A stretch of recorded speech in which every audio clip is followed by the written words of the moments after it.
We have cartoons, we have sitcoms, we have epic movies with unending sequels that attract millions of people and make billions of dollars. Why this huge fascination about UFOs?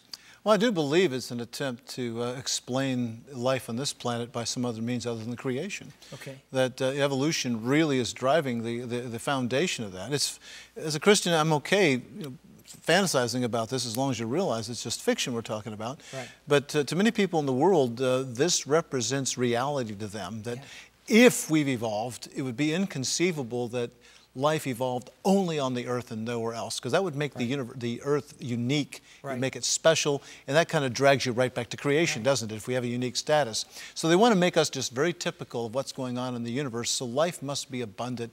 Hence, if we can travel through space, so can they, with higher technology, even come to our planet. In fact, instead of us being special, we're kind of, sometimes you listen to them and it's almost like we're the guilty ones because they're so far advanced from us that if we just wise up a little bit, we could invent the right machine so we could all get united with them. Yeah. And so we're the dumb ones, not the special ones. That's right. Yeah. Well, we've got, did God create ETs? I know the audience is holding their breath to find out. Well, we talked about evolution before the break, and did they evolve? And I think there are good reasons, and many of your shows on Origins TV would give you reasons why they don't evolve. But suppose somebody would say, well, maybe God created ETs.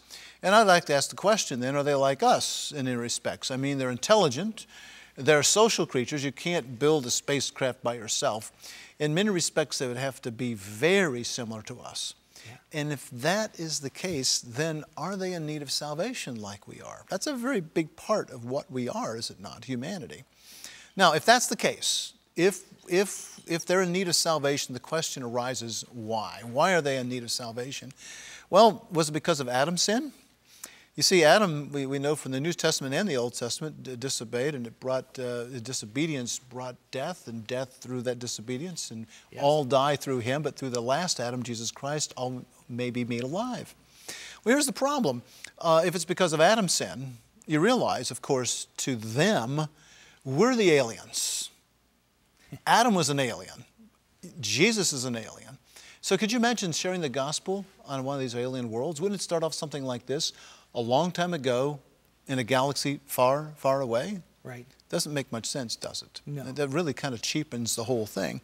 Well, then you have the situation, well, maybe sin did not enter that world. Maybe, maybe these are perfect beings that somehow escaped this.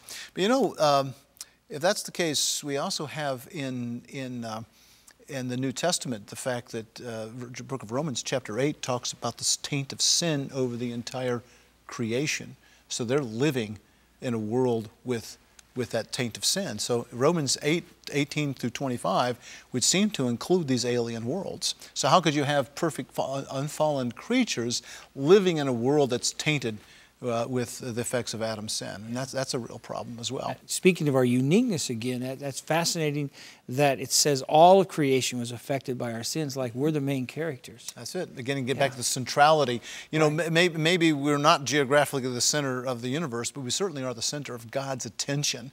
Yeah. And our effects are very large. You know, it's not just from those passages like Romans 8, but also 2 Peter, the book of Revelation, and also some Old Testament passages talk about there being a new heaven and a new earth one day. Right. That's right. And I think it's because both the earth and the heaven need to be redeemed from the taint of man's sin upon the world around us. Groans. That's right. So I think I can conclude biblically that we are alone. So get back to the question. Scientifically, I argued before the break, I think there's a very good case from the known data now that we are alone, at least as far as physical beings like us, not spiritual beings. And biblically, they are the same. Don, don't you love it when science agrees with the Bible? I do. Now, you don't want to say when the Bible agrees with the science, because science changes, the Bible doesn't. But here it's fine because the science is caught up with the Bible, I think, in this respect. Now, I've been talking about intelligent life like me and you. Hope we are intelligent enough, I hope. All right. You are. Okay. We have, does this preclude animal life or plant life or microorganisms on a planet, alien planet? That's a fair question. But you know what? There's dominion and purpose involved in all of this. If you look at Psalm 8, for instance, we are clearly given dominion over the animals and plants on this world. We're given dominion in chapter 2 of Genesis. There's a dominion there, and if you don't have beings like us on these alien worlds that are otherwise like the earth, then there's nobody in charge. And that seems to be fundamentally different from what we have on this planet.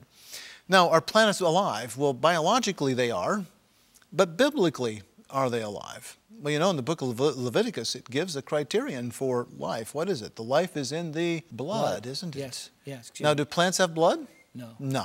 In fact, a lot of creatures we think of as being alive, such as microorganisms, don't have blood either, nor do they have breath in their nostrils. This is another characteristic of life given at least the time of the flood. Right. So even though these are alive in some biological or modern scientific sense, I would argue that they are not alive biblically. And that is a very important distinction to make here, that these things are not alive in that case. And I think the answer is a very definitive no.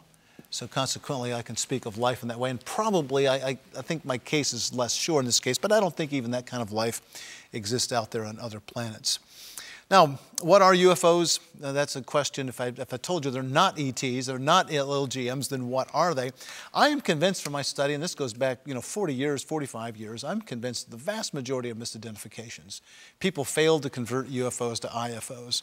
And again, if you can't convert one, it doesn't mean it's automatically a flying saucer, and we agreed, no, that doesn't follow logically. Some were out-and-out hoaxes. You heard of crop circles?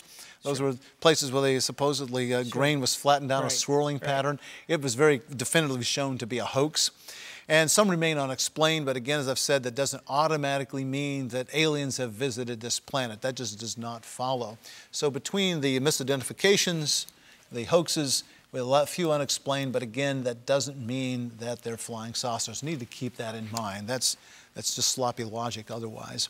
So, there's a spiritual battle involved. Some people have argued that these are lights in the sky and Satan appears as an angel of light, so maybe these are just physically demonic manifestations. I don't like going there for a number of reasons. I think some people want to tie eschatology into that. There's always an occult connection with, you find a lot of people that claim that they've been abducted and so forth. They have an occult connection vast majority of the times. But you know what? This whole thing reinforces a belief in evolution. And I think that's the real satanic deception. Subtle as it is very important, because the more and more people believe that life evolved elsewhere, the more and more they believe it happened here, and this will ultimately deflect our attention away from the true and living God.